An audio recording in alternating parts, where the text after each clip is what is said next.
गडकरी साहब किसके इंटरेस्ट्स को रिप्रेजेंट करते हैं?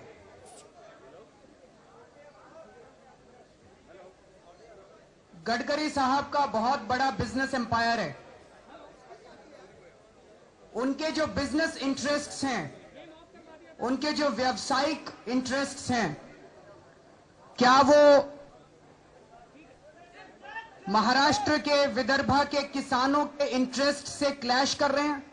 क्या उनमें कुछ विरोध है? और क्या महाराष्ट्र के अंदर जो गडकरी साहब के बिजनेस हैं वो विदर्भा के उन किसानों की कॉस्ट पे हो रहे हैं जो कि वहां पे आत्महत्या कर रहे हैं, उनकी कीमत पे हो रहे हैं? उन्होंने कहा कि शरद पवार जी के साथ तो हमारे बहुत अच्छे रिश्ते हैं, 4 काम वो हमारे करते हैं, 4 काम हम उनके करते हैं। जब ये बात बाद में मीडिया में उठी तो गडकरी जी ने इस बात से साफ इंकार किया कि उनका शरद पवार जी से या एनसीपी के साथ कोई रिश्ता है। मजे की बात यह है कि 4 जून 2005 को नितिन गडकरी जी ने वहां के तत्कालीन सिंचाई मंत्री अजीत पवार को चिट्ठी लिखी कि मुझे पता चला है कि यहां 100 एकड़ जमीन खाली पड़ी हुई है, ये जमीन आप मुझे दे दीजिए। 4 जून को उन्होंने चिट्ठी लिखी और 8 जून को 4 दिन के अंदर तुरंत अजीत पवार जी ने उस पर कार्रवाई की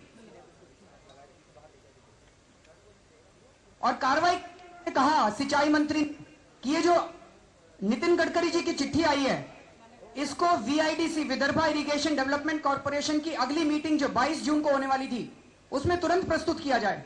कितनी तेजी से काम हुआ। जब किसानों ने चिट्ठी लिखी 2000 में कि ये जमीन हमें दे दीजिए, तो 2 साल के बाद चिट्ठी वापस आई कि आपको जमीन नहीं दे सकते, आप जमीन खाली कर दीजिए।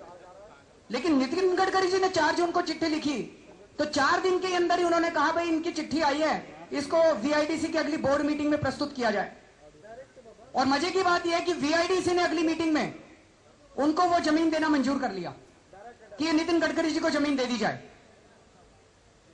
उस मीटिंग में जो सेक्रेटरी थे वीआईडीसी के, उन्होंने एतराज किया कि भाई कानून के तहत ये जमीन उनको नहीं दी जा सकती, क्योंकि कानून के तहत इरिगेशन डिपार्टमेंट की कोई भी बिल्डिंग या इरिगेशन डिपार्टमेंट की कोई भी जमीन किसी प्राइवेट व्यक्ति को नहीं दी जा सकती।